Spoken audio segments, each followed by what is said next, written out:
أعوذ بالله من الشيطان الرجيم. بسم الله الرحمن الرحيم. يا أيها المزمل قم الليل إلا قليلا نصفه وانقص منه قليلا أو زد عليه ورتل القرآن ترتيلا إنا سنلقي عليك قولا ثقيلا إن ناشئة الليل هي أشد وطئا وأقوم قيلا إن لك في النهار سبحا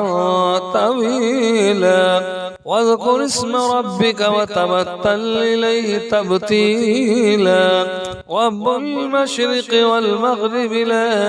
إله إلا هو فاتخذه وكيلا واصبر على ما يقولون واهجرهم هجرا جميلا وذرني والمكذبين أولي النعمة ومهلهم قليلا إن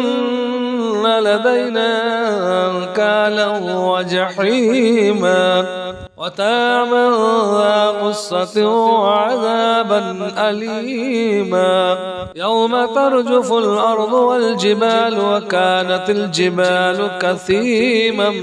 مهيلا إنا أرسلنا إليكم رسولا شاهدا عليكم كما أرسلنا إلى فرعون رسولا فعسى فرعون الرسول فأخذناه أخذا وبيلا فكيف تتقون إن كفرتم يوما يجعل البلدان شيبا السماء منفطر به كان وعده مفعولا إن هذه تذكرة فمن شاء اتخذ إلى ربه سبيلا إن ربك يعلم أنك تقوم أدنى من ثلثي الليل ونصفه وثلثه وطائفة من الذين معك والله يقدر الليل والنهار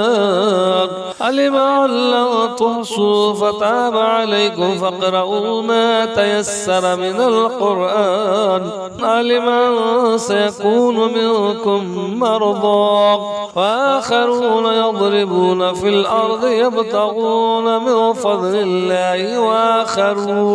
وآخرون يقاتلون في سبيل الله فاقرؤوا ما تيسر منه وأقيموا الصلاة وآتوا الزكاة وأقرضوا الله قرضا حسنا وما تقدموا لأنفسكم من خير تجدوا عند الله هو خيرا وعظم أجرا واستغفروا الله إن الله غفور رحيم صدق الله العظيم.